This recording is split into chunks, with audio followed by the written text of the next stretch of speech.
Opa, e aí, beleza? Bom, esse aqui é o 7º vídeo da série Freud na Lata. Se você tá chegando agora, vale a pena só sinalizar que tem vídeos anteriores que vão, né, enfim, construindo um caminho que a gente tá fazendo juntos aqui. Para quem tá comigo, então, né, enfim, fazendo essa trajetória, o Freud na Lata é uma série de vídeos que estão abrigados no canal Errâncias, que é um canal no YouTube. Tem também um blog Errâncias, né, enfim, errâncias.com. Tanto o blog quanto o canal são uma iniciativa minha. Eu sou o Wilson Franco, psicólogo, psicanalista, trabalho em São Paulo. E a ideia do Freud na Lata é apresentar da maneira mais direta e acessível possível os rudimentos, as pistas fundamentais para entrar em contato com a figura do Freud, particularmente do ponto de vista da atualidade, da pertinência dela. Ou seja, tipo, para que pensar e ler e estudar e trabalhar com Freud hoje em dia, né? Enfim, Brasil, 2021, quando eu tô fazendo esses vídeos, né? E aí, né, enfim, nos últimos 3 vídeos, teve uns vídeos anteriores falando sobre acesso à obra, né, enfim, tentando justificar um pouco o pra quê num sentido mais amplo. E aí, nos últimos vídeos, a gente fez ali um percurso acompanhando meio que a vida do Freud, e aí eu dei algumas indicações de pontos de ancoragem, né, enfim, na vasta bibliografia, em tudo que o cara escreveu ao longo da vida, alguns pontos ali que de alguma maneira capturam passagens importantes, né, enfim, na trajetória, um bom jeito de começar a entrar em contato com o texto freudiano. Só que aí tem uma coisa interessante, né, que o último vídeo a gente termina no momento em que o Freud morre. Né, então tá ele lá em Londres, né, enfim, 1939, e aí, né, enfim, cagado já pelo câncer e não sei o que, fez N cirurgias e tal, e aí, bom, ele morre. Só que isso não termina a nossa história. E isso por quê? Porque no momento que ele morre, já tem um amplo movimento, que é o movimento psicanalítico, que de alguma maneira gravitava em torno dele, mas cada vez menos em torno do sujeitinho ali, né, enfim, que ia lá com o terninho dele, a barbinha, né, enfim, fazendo as coisas, cada vez mais orbitava em torno da figura do Freud, independente dele, né, enfim, dele pessoa, eu digo. Então, né, enfim, congressos que se faziam, decisões que se tomavam, instituições que eram criadas ou reformuladas, eventualmente dissolvidas, isso tudo era muito referido à figura do Freud. E isso continua até hoje. Né? Então, o movimento psicanalítico, apesar do Freud estar morto desde 1939, o movimento psicanalítico continua, em alguma medida, gravitando em torno da figura do Freud. Isso, é claro, fica mais complexo depois que o hominho morreu, né? Porque alguém diz, porque o legado freudiano é blá blá blá. Se o cara tá vivo, ele pode olhar e falar, não é não. Mas como ele não tá lá, né? Como ele não tá em lugar nenhum, não tá nem em Viena, nem em Londres, nem em São Paulo, nem em lugar nenhum, essa referência à figura é muito mais o organizador de modos de disputa do que propriamente um organizador no sentido de deixar tudo bonitinho, cada coisa em seu lugar. Né? As coisas não têm um lugar definido a priori no movimento psicanalítico.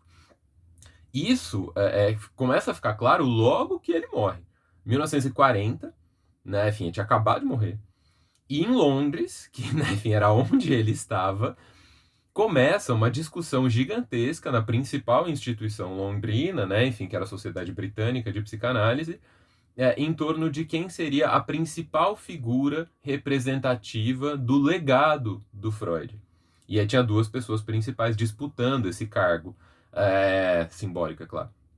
Uma delas é a Anna Freud, que era a filha dele, a filha que seguiu vinculada ao movimento psicanalítico até o fim, né? Os outros dialogavam de alguma maneira, mas não seguiram psicanalistas propriamente. E a outra pessoa, a Melanie Klein.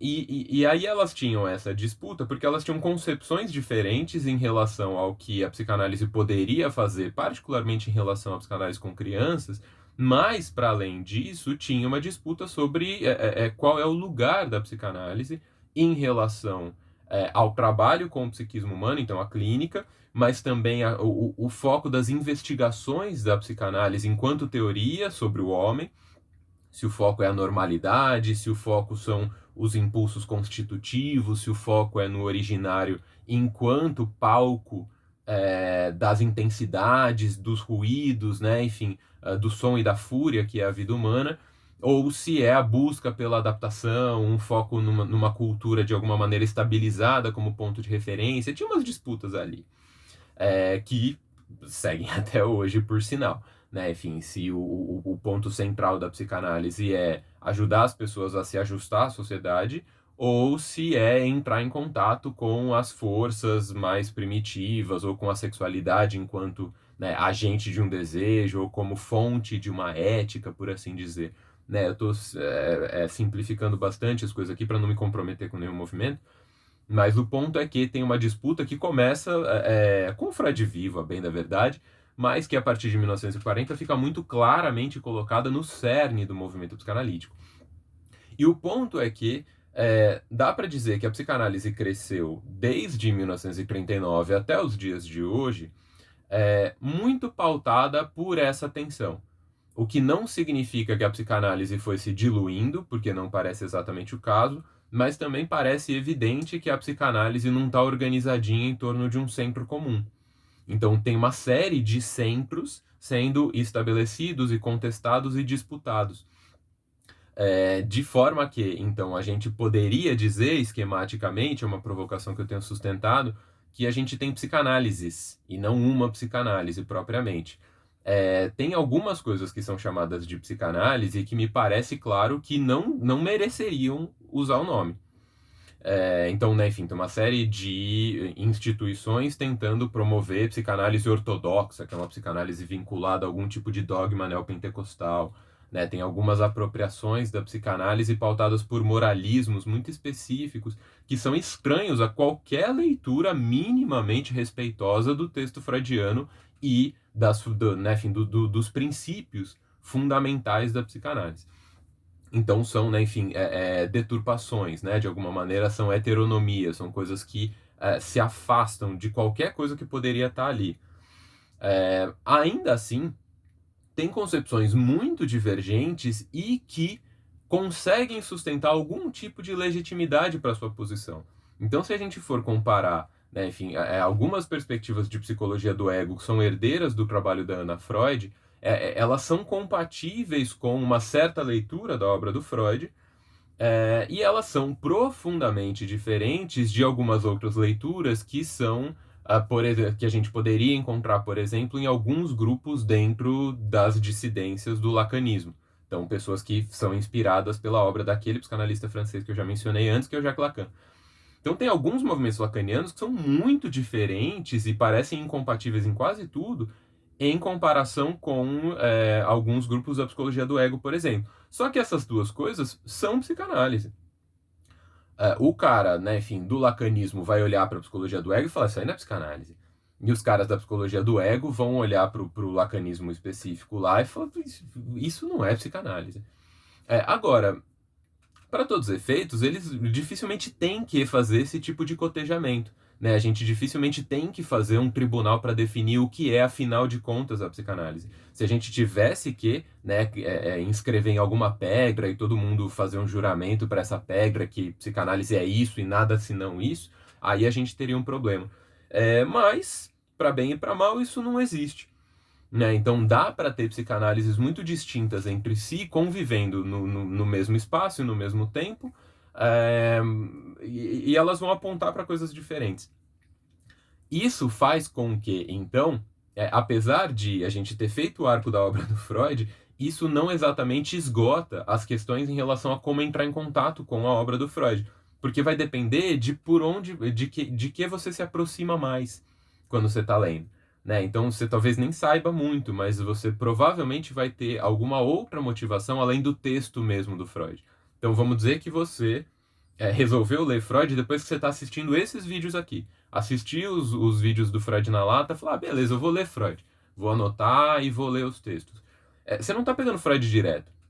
Você está muito inspirado pelas coisas que eu disse aqui. E eu vou sugerir algumas coisas em detrimento de outras. Se outra pessoa fizesse um outro projeto, tipo um Freud na lata, né, Freud na caixa, sei lá, a pessoa ia sugerir outros textos, provavelmente. E ela, muito possivelmente, ia ter outras referências que não as minhas, né? O meu Freud não é um Freud puro, não existe Freud puro. Essa é a questão, né? Então, o meu Freud é inspirado por, né, enfim, professores com quem eu tive aula, pessoas com quem eu fiz análise, cursos que eu mesmo frequentei, né? Enfim, algumas idiosincrasias do meu modo de ler, maneira como eu interpelo o texto do Freud, que vão ser diferentes, inclusive de gente com quem eu tenho grande sintonia. Né, eu tenho parceiros, né, enfim, no campo psicanalítico com quem eu troco muito bem e com quem eu aprendo muito, e com quem, no entanto, eu não estou em sintonia plena do ponto de vista do que eu encontro no texto do Freud. Né? Então, desde que Freud morre e até os dias de hoje, então, a gente tem esse acesso ao Freud que é mediado por outros apoios. Tá? Tem coisas assim, então, para não falar que eu não mencionei nada, né? Mais específico, tem algumas coisas que são muito pouco disputadas. Então você tem um texto de apoio, por exemplo, que é um texto chama um livro, né, que chama Vocabulário de Psicanálise, que foi editado por dois psicanalistas franceses, herdeiros e dissidentes em grande medida do Lacan, que são o Jean Laplanche e o Jean-Bertrand Pontalis. O Laplanche e o Pontalis editaram então o Vocabulário de Psicanálise, que é um livro de referência usado por muita gente em muitos grupos diferentes. E é um bom apoio, porque o Freud, como eu disse em alguns vídeos, ele às vezes usa conceitos e nem sempre ele explica o que esse conceito quer dizer, e você não tem obrigação nenhuma de saber, mas se é um conceito da psicanálise, ele muito provavelmente vai estar no vocabulário. Tem coisas que têm a ver, como eu disse, com o tal do cânone literário ocidental moderno que o Freud pressupõe que o leitor tem contato, e aí, enfim, equívoco dele, ele não tinha como saber que outras pessoas que não têm nenhuma relação com o cânone literário ocidental moderno iam se interessar por psicanálise, como acontece com muita gente no Brasil. Então, assim, o que tem a ver com conceitual psicanalítico, vocês provavelmente vão encontrar no vocabulário de psicanálise do Laplanche e do Pontalis, e são boas referências. Tem outros dois franceses que fizeram outro livro de referência, que esse chama Dicionário de Psicanálise, que foi editado dessa vez, né, enfim, pela Roudinesco e pelo Plon, Elisabeth Roudinesco e Michel Plon. Eles editaram o tal do dicionário, que é uma referência também interessante, ainda que esse tenha um pouco mais de compromisso com uma certa psicanálise. O Laplanche e o Pontalis são mais ou menos ecléticos, assim, falam meio que um esperanto psicanalítico. Não exatamente, mas falam mais ou menos. Além disso, tem alguns comentadores consagrados, né? Particularmente no Brasil. Né? A gente tem, então, Renato Mezan, Luiz Cláudio Figueiredo, tem o Jurandir Freire Costa, o Joel Birman, tem uma série de psicanalistas que têm ampla bibliografia e que podem ser usados como anteparo para você fazer uma leitura do Freud que seja uma experiência um pouco menos árida, porque enfrentar o Freud sozinho, às vezes é um pouco custoso. E aí, assim, só para finalizar então o tema desse vídeo aqui, dá para fazer uma cartografia muito preliminar do campo psicanalítico dizendo o seguinte: a comunidade psicanalítica hoje em dia, assim, acessa Freud a partir de alguns caminhos diferentes. Então tem várias estradas que levam ali, né, enfim, para a Praça do Coreto ali, que é Freud, que são lacanismos, então, né, enfim, movimentos que são inspirados em grande medida pela obra do tal do Jacques Lacan, que é o psicanalista francês lá que eu falei algumas vezes. Então tem lacanismos de algumas maneiras. No Brasil é um dos movimentos mais fortes, provavelmente o mais forte, dentro da psicanálise brasileira contemporânea. Tem alguns grupos vinculados a uma coisa que não usa exatamente um nome de autor, né? Enfim, o nome mais comum é falar de psicanálise contemporânea, ainda que haja quem fale de psicanálise pós-escolas, ou, né, enfim, sei lá, esse tipo de coisa, que aí é inspirado em alguns outros autores de referência, principalmente o André Green, o Thomas Ogden e o Michael Bolas, mas tem vários outros também, nesse grupo que é o grupo meio contemporâneo. Além disso, tem algumas formas de leitura, e não tantas quanto no caso do lacanismo, tem umas 3, 4, talvez, formas de leitura do Freud inspiradas pela obra do Donald Winnicott, que é um outro psicanalista, esse é um psicanalista inglês. Então tem Winnicottianos, tem lacanianos, tem esse povo contemporâneo, pós-escolas, esse tipo de coisa. E tem alguns outros movimentos que na sociedade aberta são menos comuns. Então, vinculados à obra do Bion, que são os bionianos, a Klein, que são os kleinianos, ao Ferenczi, que são os ferencianos. tá? Essas pessoas nem sempre vão se identificar desse jeito, por sinal é raro que elas façam isso, né? Então dizer eu sou um psicanalista ferenciano e eu vou falar de blá blá blá, entendeu? Isso nem sempre aparece assim. No geral as pessoas dizem, eu sou psicanalista e eu vou falar disso, disso, daquilo. Eu mesmo fiz isso, né? Então não é tão comum que as pessoas já declarem o ismo delas imediatamente. Mas vocês vão perceber que conforme vocês vão trabalhando com psicanálise, algumas coisas vão fazendo mais sentido do que outras para vocês. Isso é comum, e faz parte do caminho, né? Vocês vão aos poucos sentindo maior afinidade com alguns modos de ler o texto. E aí outros vão fazendo menos sentido, né? Teve algumas pessoas com quem eu trabalhei que fizeram muito sentido para mim alguns anos atrás e que hoje em dia não fazem tanto, porque eu me diferenciei do tipo de psicanálise que orienta o trabalho delas. Isso, de novo, normal, tudo bem, não tem nenhum problema em relação a isso. Eu, obviamente, não vou dizer para vocês que um caminho é certo e um caminho é errado. Eu posso dizer das escolhas que eu mesmo fiz. Mas, né, enfim, eu não acho que elas são certas ou erradas, elas são minhas. Elas fizeram sentido para mim, elas pareceram certas para mim. Você vai ter que descobrir quais são as escolhas certas para você. Isso não precisa vir antes de você ler Freud. Você pode ir lendo Freud. A questão é que ler só Freud é muito árido, então você provavelmente vai querer ler outras coisas. E essas coisas vão te aproximando de outros campos. Então, não, eu quero um texto de apoio para o Freud que não me comprometa com nada. Eu vou ler Introdução à Metapsicologia Freudiana do Luiz Alfredo Garcia Rosa. Porque ele não é lacaniano, nem winnicottiano, nem nada. Sim, tá bom, ele não é, né, enfim, de nenhum ismo específico. Mas ele vai te aproximar de algumas coisas. Lendo Garcia Rosa, algumas outras coisas vão deixar de fazer tanto sentido. Porque ele aposta a ficha em algumas coisas, né? A gente não precisa ficar aqui dissecando ele. E a mesma coisa valeria para qualquer outro autor, qualquer outro comentador, né? Não existe comentário que seja absolutamente neutro e isento, né? Um comentário que seja colado ao texto puro, né? A gente não tem como acessar texto puro. A gente sempre vai, de alguma maneira, mediar esse tipo de anteparo, né? Os nossos centros de referência. E, uma vez mais, tudo bem que seja assim. A questão é só você conseguir construir uma trajetória que faça sentido para você. E aí você vai perceber que ela vai te aproximar de algumas formas de pensar e fazer psicanálise. E aí outras vão fazer menos sentido para você. Eu acho que a gente pode pensar que isso não significa que as que fazem menos sentido são o vilão, ou estão erradas, ou são, né, traições da psicanálise. Existem traições da psicanálise, tá?